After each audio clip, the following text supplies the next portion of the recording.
we can create reusable code blocks. So like modules that we can use over and over again. And these are called functions. So we can define a function.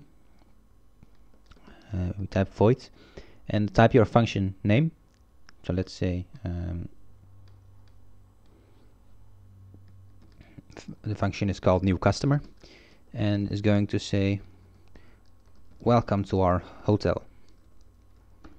Right, so then we can use we can call the function new customer like this, and the program will start here in the main function, go into the function new customer, output it, and return to the next line.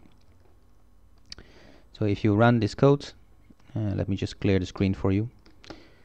It says welcome to our hotel, and as I said, it's reusable, so we can call this function many times, and it would start in main, go into the customer, print it, go to the next line, jump to new customer, print it, go to the next line, and so on. So if you run it, it prints that 4 times because we call it 4 times. Your function doesn't have to be a single line.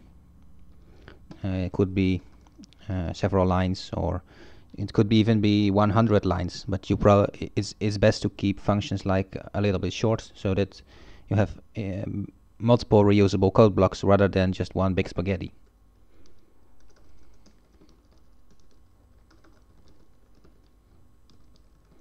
So notice that now we have 2 lines, so every call it prints 2 lines.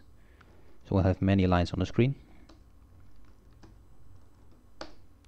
There you go. So for every customer it does the same thing over and over again. So this is a basic function. Now these functions don't actually return a variable. So that's why we specified void.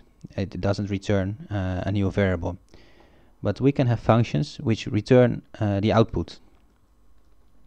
So let's say we have a function called the maximum of A and B. Then we could say if A is greater than B, return A, else return B. So now it returns either value A or B, depending on which is the biggest. So if we call this function with 2 variables, let's say 4 and 9, it will tell us which is the biggest. So it would actually return the variable. It tells us 9 is the largest number. You can also store that into a variable directly. So we could have variable largest, which is either 9 or 3. So we call the function max with A and B, and depending on which is the largest, it will return that and store it into the variable largest.